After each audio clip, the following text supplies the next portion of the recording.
આ તરફ મહત્વપૂર્ણ સમાચાર વડોદરાથી પણ સામે આવી રહ્યા છે કે જ્યાં હરણી બોટકાંડના પીડિતોનો અનોખો વિરોધ જોવા મળ્યો। બોટકાંડને 1.5 વર્ષ વીતી ગયા છતાં પણ ન્યાય ન મળતા અહીં પરિવારજનો હવે રોષની લાગણી વ્યક્ત કરતા જોવા મળ્યા। પીડિત પરિવારોએ પોતાના ઘરો પર બેનર લગાવી અને વિરોધ કર્યો। બેનરોમાં ભાજપના નેતાઓના પ્રવેશ પર પ્રતિબંધ લગાવી દેવાયો છે। ભાજપના નેતા કે આગેવાનના પ્રવેશ પર પ્રતિબંધ લગાવતા બેનરો જોવા મળ્યા છે। પીડિત પરિવારોને ન્યાય ન મળતા ભાજપ નેતાઓ સામે તેમણે આક્રોશ ઠાલવ્યો છે।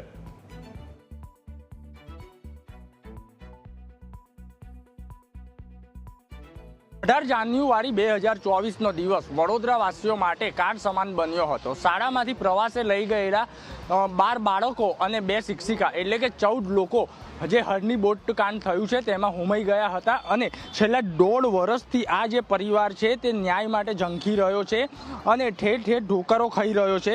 જ્યારે મુખ્યમંત્રીને રજૂઆત કરવા જાય છે તો મુખ્યમંત્રી તેમને મળતા નથી, જેને લઈને થોડાક દિવસ અગાઉ જ્યારે મુખ્યમંત્રીનો વડોદરા શહેરમાં કાર્યક્રમ હતો ત્યારે આ પીડિત પરિવાર છે મુખ્યમંત્રીના કાર્યક્રમમાં ચાલુ કાર્યક્રમમાં રજૂઆત કરી હતી। તેમ છતાં બી આમની રજૂઆત સાંભળવામાં ના આવતા હવે રોષે ભરાયેલા પીડિત પરિવારો તેમના જે દીપ ગુજર ભૂરાઈ ગયા છે તેની માટે ન્યાય માગી રહ્યા છે। ત્યારે ભાજપ સત્તામાં જે ભાજપ દ્વારા એમનું કોઈ સાંભળવામાં આવતું નથી, જેને લઈને દરેકે દરેક જે પીડિત છે બોટકાંડના તેમના ઘરે અત્યારે એક બેનર લગાવવામાં આવ્યું છે અને બેનરમાં લખવામાં આવ્યું છે કે પ્રવેશબંધી ભારતીય જનતા પાર્ટીના કોઈ પણ નેતા કે આગેવાનોએ આવું નહીં। એટલે કંઈ ને કંઈ કહી શકાય કે પીડિત પરિવાર છે એ કેટલો બધું રોષે ભરાયો છે। વારંવાર રજૂઆત કરવા છતાં બી તેમને ન્યાય નથી મળતો। તેમના જે બાળકો હોમાઈ ગયા છે તેમને ન્યાય અપાવવા માટે એ ઝોંબી રહ્યા છે પરંતુ ન્યાય નથી મળી રહ્યો। ત્યારે આ પીડિત પરિવાર આપણે સાથે વાત કરીશું। આજે 1.5 વર્ષ થઈ ગયું, 1.5 વર્ષથી તમે માંગ કરી રહ્યા છો, કેટલી માંગ કરો છો, કઈ કઈ જગ્યાએ રજૂઆત કરી, કેમ આ બેનર લગાવવું પડ્યું? ગઈકાલે 16 મહિના પૂરા થયા તે છતાંય અત્યારે અમે ન્યાય માટે ઝૂંઝી રહ્યા હતા કે અમને ન્યાય મળશે। અહીં જઈએ તો ન્યાય મળે, અહીં જઈએ તો ન્યાય મળે, બધી જ જગ્યાએ અમે જઈ આવ્યા। અમે શિક્ષણ મંત્રી પાસે, કુબેર ઇન્ડોર પાસે બી જઈ આવ્યા ને અમને જ્યાં જ્યાં મળવું હતું હર્ષ સંઘવી સાહેબ પાસે બી મળીને આવ્યા, બધી જ જગ્યાએ અમે મળી ગયા। તે છતાંય અમને એક આશાની કિરણ હતી, કેમ કે આશીષભાઈ જ્યારથી અમને જોડાયા હતા તો કીધું કે તમે વિરોધ પ્રદર્શન કંઈ જ ના કરતા ને અત્યાર સુધી તમે જાણો છો કે અમે 16 મહિનામાં એક બી વિરોધ પ્રદર્શન નથી કર્યું। અમે અમારી વાત જ મૂકવા ગયા હતા અને અત્યાર સુધી બી અમે વાત જ મૂકેલી છે, અત્યાર સુધી વિરોધ પ્રદર્શન નથી કર્યું। કેમ કે આશીષભાઈ અમને આશ્વાસન આપેલું હતું કે જે શાસક પક્ષ છે એમની પાસે તમે ભરોસો રાખો, આજે નહીં તો કાલે ન્યાય અપાવીશ। આજે તમે જાણો છો કે આશીષભાઈ જેવા આશીષભાઈને જે કોર્પોરેટરોને એમને સસ્પેન્ડ કરવામાં આવે તો અમે તો આમ જનતા છે, આમ નાગરિક છે, તો અમને ન્યાયની અપેક્ષા કોના ઉપર રાખવાની હવે? તે છતાંય અમે પ્રધાનમંત્રી નરેન્દ્ર મોદી સાહેબ છે એમના ઉપર હવે ખાલી ભરોસો રહ્યો છે। હવે અમને છેલ્લા દિલ્હી જવું પડશે તો દિલ્હી બી જઈશું, કેમ કે આજે 4 મહિનાનું તો હાઈકોર્ટનું ઓર્ડર આપી દીધેલું કે કોટિયા બંધુ જ્યારે વળતર બી ચૂકવે, વળતર તો આપણને એમ નથી પણ જેટલા બધા સ્કૂલને બચાવવામાં આવ્યા છે, કોર્પોરેશનના બધા જેટલા બી નામ હતા એ લોકોને બચાવવામાં આવ્યા છે, ખાલી કોટિયા બંધુ ઉપર નાખી દેવામાં આવ્યા છે। તે છતાંય 4 મહિનાનું સમયગાળાનું ટાઈમ આપેલું, આ 30 તારીખે 3 મહિના પૂરા થશે, તે છતાં એક બી ડ્યુ એ લોકોએ જમા નથી કરાય। એટલે કેટલું મોટું ષડયંત્ર!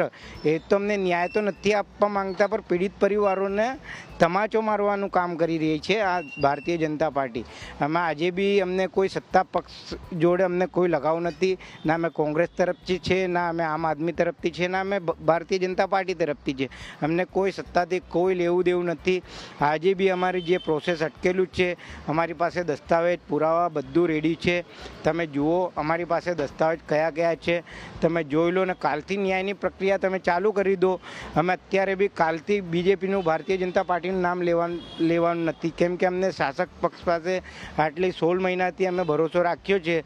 હવે એમના અંદર માણસાઈ હોય થોડી બી હવે બતાવે ને જે એફઆઈઆર અટકેલી છે સ્કૂલ ઉપર એ બી અમારી એફઆઈઆર કરાવે, કોટિયા બંધુને બી કરે ને આ રાજેશ ચૌહાણ જે 5000ની કપાતના અંદર એ છૂટી ગયો છે તો એમને બી અંદર નાખે ને એમની કપાતમાં અમારા બાળકોની કિંમત એટલે 5000 12 બાળકોને 2 શિક્ષિકાઓની આટલી ગણીને તમે રાજેશ ચૌહાણને ટાઈમ આપો છો 1 વર્ષનો, જ્યારે સસ્પેન્ડ થાય છે એમના પછી તમે એમને 5000ની કપાત કરો છો, એમના પહેલાં તમને ખબર નથી કે આ બી ગુનેગારના અંદર છે.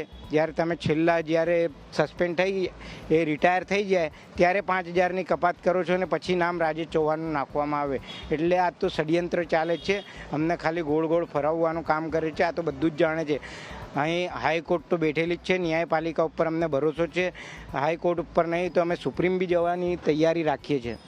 બિલકુલથી, એટલે ન્યાય માટે હાઈકોર્ટ નહીં તો સુપ્રીમ કોર્ટ બી જવા માટે તૈયાર છે અને નરેન્દ્ર મોદી ઉપર એમને વિશ્વાસ છે અને રજૂઆત કરવા નરેન્દ્ર મોદી પાસે બી જવાના છે.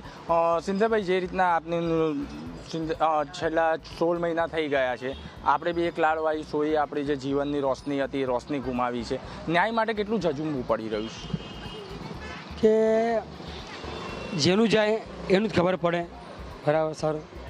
અને અમે સતત દોઢ વર્ષથી પ્રયાસ કર્યા છે, ફરી રહ્યા છીએ, ભટકી રહ્યા છીએ. અમને ઘરે ઊંઘ નહીં આવતી. 5-6 વાગે બધા ઉઠી જાય બાર બાળકો. તો અમારે આ બેનર લગાવવાનું કારણ એક જ છે કે ભારતીય જનતા પાર્ટી કોઈ આવી નહીં જોઈએ. દોઢ વર્ષથી અમે એક આશીષભાઈ છે કે અમને એક જ કે ભાઈ કોઈ વિરોધ પક્ષ ના કરતા, ખાલી બસ પાર્ટી પર ભરોસો રાખજો. અમે 1.5 વર્ષમાં પાર્ટી પર ભરોસો રાખ્યો.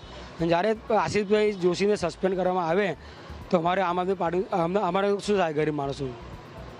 હવે આગામી પગલાં શું રહેશે? કેમ કે આશીષ જોશી તો હવે રહ્યા નથી ભાજપની અંદર. હવે આપણે બેનર બી લગાવ્યા છે, ભાજપનો વિરોધ બી કરી રહ્યા છો, ન્યાય બી નથી મળતો. તો હવે આગામી દિવસોમાં કેવી રીતના આંદોલન કરશો કે કેવી રીતના ન્યાય માટે વાત તમારી મૂકશો? હવે અમારી આગળ પ્રાર્થના છે દિલ્હી જવા માટે. મોદી સાહેબને મળવાની ઈચ્છા છે. હવે મોદી સાહેબને અમે રજૂઆત કરશું. પુરાણીને બધા મુખ્યમંત્રી વડોદરા આવેલા, ત્યાં બી આપણે રજૂઆત કરી. કેટલી રજૂઆત માન્ય રહી, કેટલી સાંભળવામાં આવી, શું થયું એમાં? જ્યારે મુખ્યમંત્રી આવે છે તો અમને ઘરે પોલીસ બેસાડી દે છે 12 બાળકોને થઈ કે જેવા અમે ગુનેગાર છે. જે ગુનો કર્યો છે એમના થઈ કોઈ બેસાડતા નથી. સ્કૂલવાળા છે. બિલકુલથી, એટલે કે જે રીતના પીડિત પરિવાર છે તેમનું માનવું છે કે 16 મહિનાથી એ લોકો ન્યાય માટે ઝઝૂમી રહ્યા છે, પરંતુ તેમને ન્યાય મળી નથી રહ્યો. અને જે રીતના આ હરણી બોટકાંડ થયો તેમાં જે લોકો જવાબદાર છે તેમને બચાવવામાં આવી રહ્યા છે. જે શાળાના સંચાલકો છે તેમની સામે ફરિયાદ કરવામાં નથી આવતી, અથવા તો જે કોર્પોરેશનના અધિકારીઓ જે આમાં સામેલ હતા તેમની સામે બી કોઈ કાર્યવાહી કરવામાં નથી આવતી. અને અત્યારે સતત 16 મહિનાથી તે લોકો ન્યાય માટે જૂજી રહ્યા છે. કેમેરામેન અંકિત ગોન્સીકર સાથે પ્રશાંત ગજ્જર, ન્યૂઝ કેપિટલ, વડોદરા.